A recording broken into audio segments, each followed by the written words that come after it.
Assalamualaikum warahmatullahi wabarakatuh. Apa kabar anak-anakku semua? Semoga pada hari ini kalian semua dalam keadaan sehat, bersemangat, dan siap untuk belajar IPA bersama dengan Bu Lika. Ibu harap kalian perhatikan dan kalian simak baik-baik apa yang akan Ibu sampaikan atau yang akan Ibu jelaskan. Sekiranya nanti ada hal-hal yang kurang jelas atau ada hal yang ingin kalian tanyakan, selesai sesi ini akan Ibu adakan sesi tanya jawab. Baik, kita mulai.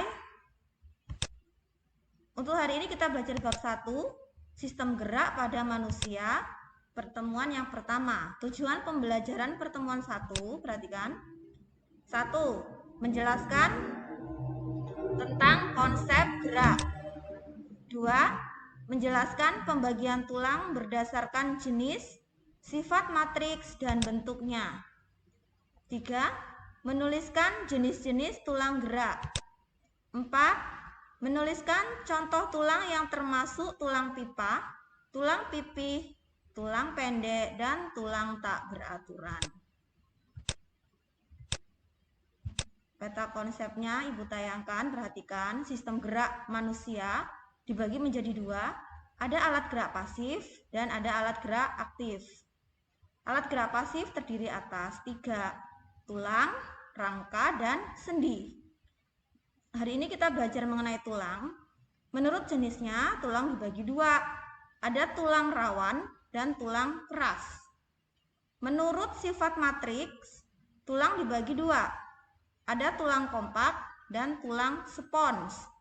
Kemudian menurut bentuk, tulang dibagi menjadi 4. Ada tulang pipa, tulang pipih, tulang pendek, dan tulang tak beraturan.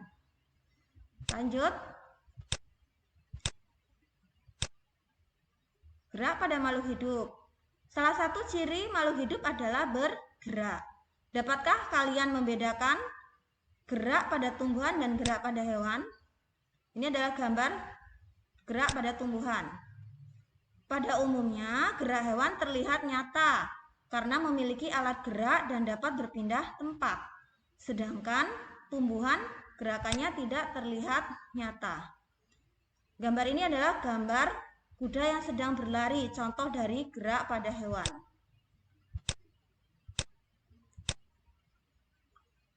Oke, sekarang kita lanjut pada gerak pada tumbuhan. Gerak pada tumbuhan tidak menimbulkan perpindahan tempat dan hanya terjadi pada sebagian tubuh tumbuhan tersebut, misalnya pada bagian akar, daun, atau bunga.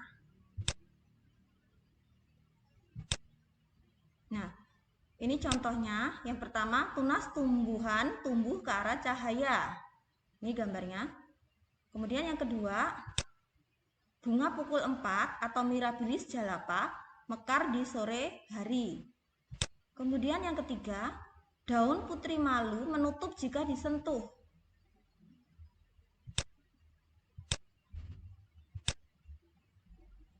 Sekarang kita lanjut gerak pada hewan. Pada dasarnya, alat gerak hewan sama dengan alat gerak manusia, yaitu terdiri atas tulang dan otot. Rangka pada hewan sendiri dibagi menjadi 3, yaitu ada eksoskeleton, ya, rangka luar yang berfungsi melindungi tubuh dan sebagai tempat menempelnya otot.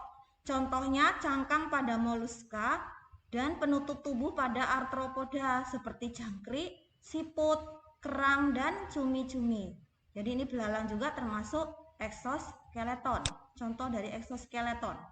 Yang kedua, endoskeleton. Struktur tulang keras atau tulang rawan di dalam tubuh organisme yang berfungsi sebagai pelindung dan penopang tubuh dan menempelnya otot. Contohnya pada hewan vertebrata seperti jerapah, kambing, dan buaya. Jadi ini contoh ya, gambar jerapah yang hewan yang memiliki endoskeleton. Untuk yang ketiga, eksoskeleton dan endoskeleton. Jadi hewan yang memiliki dua-duanya ya. Ciri-cirinya dimiliki oleh hewan seperti kura-kura dan penyu.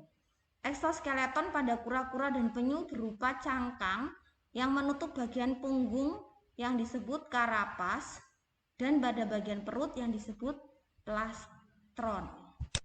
Ini gambar penyunya. Lanjut. Sistem gerak manusia. Tahukah kamu kita mempunyai sistem gerak yang dapat menggerakkan tubuh? Sistem gerak manusia terdiri atas tulang dan otot.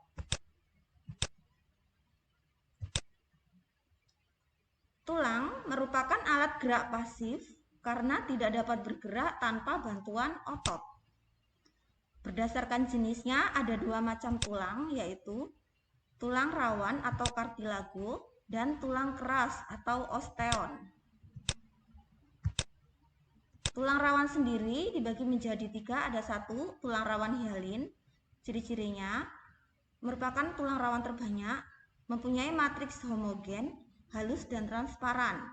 Ini terletak pada cincin trakea, cuping hidung, persendian, serta antara tulang rusuk dan tulang dada. Gambar di samping adalah contoh, bukan contoh ya, gambar di samping adalah gambar dari tulang rawan hialin, di mana terdiri dari matriks kondrin dan kondrosit. Yang kedua ada tulang rawan elastis. Cirinya bersifat lentur, matriks mengandung serat elastik yang bercabang-cabang. Yang ketiga terletak pada epiglotis dan bagian luar telinga.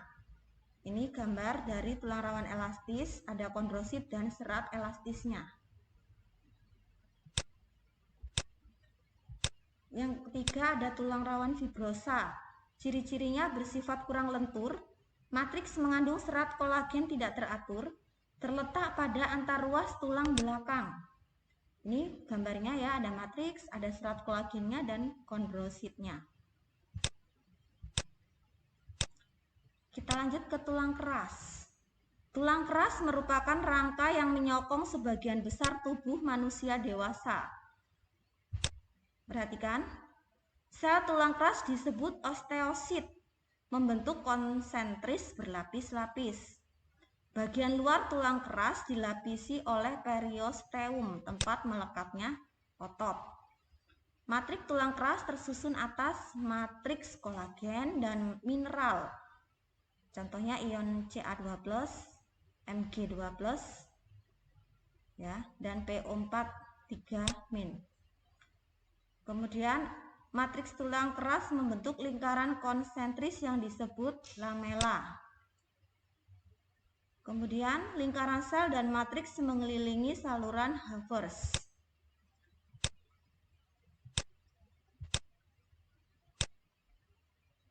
Lanjut. Di dalam saluran Havertz terdapat pembuluh darah penyuplai zat makanan bagi sel tulang keras. Tiap sel tulang keras dihubungkan dengan sel tulang keras lain dan saluran Havertz melalui kanalikuli atau saluran oksigen, makanan, dan membuang limbah. Saluran Havertz, lingkaran sel, dan lingkaran matriks tulang keras membentuk sistem Havertz.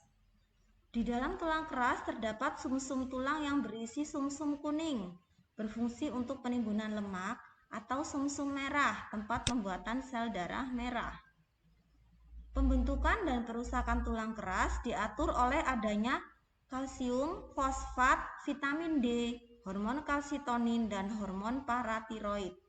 Gambar di samping adalah gambar dari tulang keras. Bisa kalian amati dan kalian perhatikan bagian-bagiannya. Berdasarkan sifat matriksnya, tulang keras ini dibedakan menjadi ada tulang kompak, ciri-cirinya matriks padat dan rapat. Contohnya lapisan luar tulang pipa. Yang kedua ada tulang spons. Ciri-cirinya matriks berongga, contohnya tulang pipi dan tulang pendek.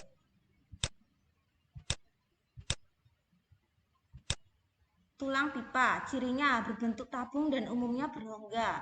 Terbagi menjadi 3 bagian. Diafise, bagian tengah, terdiri atas tulang kompak. Di dalamnya terdapat rongga sumsum tulang. Epifise, kedua ujung terdiri atas tulang spons. Cakra epifise, ini antara epifise dan diafise. Contohnya tulang paha, betis, kering, tulang hasta, dan pengumpil.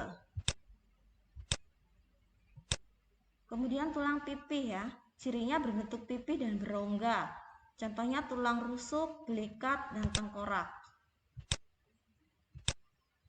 Kemudian ada tulang pendek. Cirinya berbentuk silindris. Contohnya pergelangan kaki dan tangan. Ini ya, gambar yang A ini contoh dari tulang pipi. Contohnya tulang belikat. Gambar yang B, tulang pendek. Contohnya tulang pergelangan tangan. Kemudian ada tulang tak beraturan. Cirinya berbentuk tidak beraturan, contohnya wajah dan tulang belakang. Demikianlah penjelasan dari Ibu. Bu Guru akhiri, wassalamualaikum warahmatullahi wabarakatuh.